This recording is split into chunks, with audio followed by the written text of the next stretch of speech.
Aloha, Your Excellencies, distinguished delegates, ladies and gentlemen. Today I stand before you as a singular representative of all island nations. I am honored to represent those who continue to fight as stewards of this planet.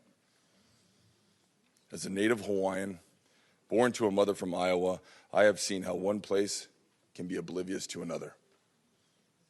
The issues facing an island can feel so far removed from that place that is landlocked in the middle of our country. However, with a foothold in two worlds, I quickly began to see how a problem for one will soon become a problem for all. As a human family, through innovation and creativity, we have elevated ourselves and perceivably stand as the most powerful beings on earth.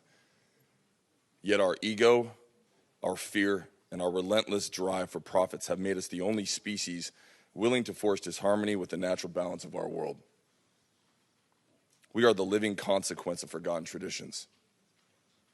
We suffer a collective amnesia of a truth that was once understood, the truth that to cause irreversible damage to the earth is to bring the same unto ourselves.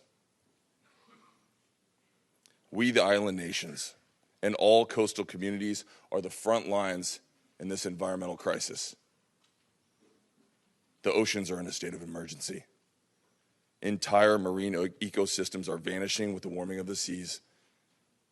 And as the waste of the world empties into our waters, we face the devastating crisis of plastic pollution. We are a disease that is infecting our planet. From the atmosphere to the abyssal zone, we are polluted.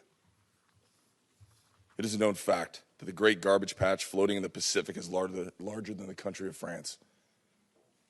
Even at the depths of the Mariana Trench, we are discovering nanoplastics. And shockingly, there are more plastic particles in the ocean than the stars in the Milky Way. It is shameful. Yet the greatest threat to small island developing states is the fact that entire islands are drowning into the sea due to the enormous volume of emissions generated by the first world countries.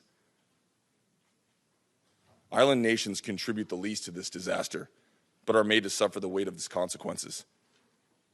Our governments and corporate entities have known for decades the immediate change is needed, yet change still has not come.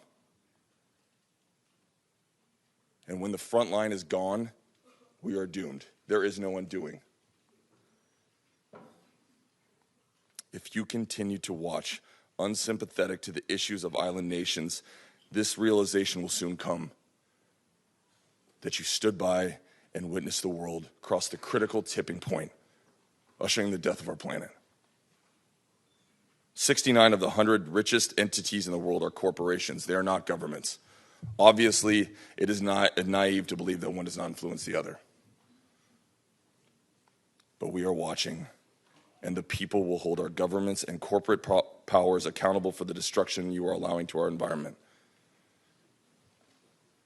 3 years ago in Paris, the world stood united and vowed to keep the Earth below 1.5 degrees of warming. We pledged to hold ourselves to a higher standard and to do what is right. I'm standing here today because I am ashamed that not all of our leaders have honored this agreement. Delegates, I ask you now, do we still stand in unity for this cause? Do you intend to honor the commitments for betterment of mankind? Or will you continue to chase short-term profits above our children's basic human rights to live on this earth? Change cannot come in 2050 or 2030 or even 2025. The change must come today. We can no longer afford the luxury of half-assing it as we willingly force ourselves beyond the threshold of no return. As a human species, we need the earth to survive. But make no mistake, the earth doesn't need us. We are demanding global unity for a global crisis to once again bring harmony between mankind and the natural balance of our world. We must right the wrongs we have done against our children and grandchildren because we are gifting them with a world that suffers from our irresponsible stewardship.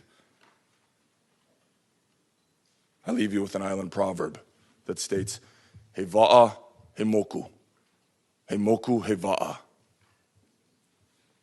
These words teach us that all land, no matter how big or small, floats on the ocean like a canoe in the middle of the sea. And that our planet is nothing more than an island floating amongst an ocean of stars. Life on a floating vessel has limited resources. It requires strict conservation practices and carefully planned navigation to ensure survival.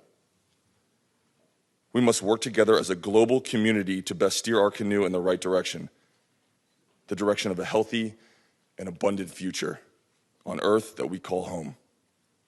Mahalo nui loa.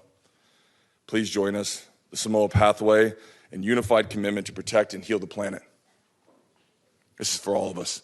Aloha. Kukiai Mauna!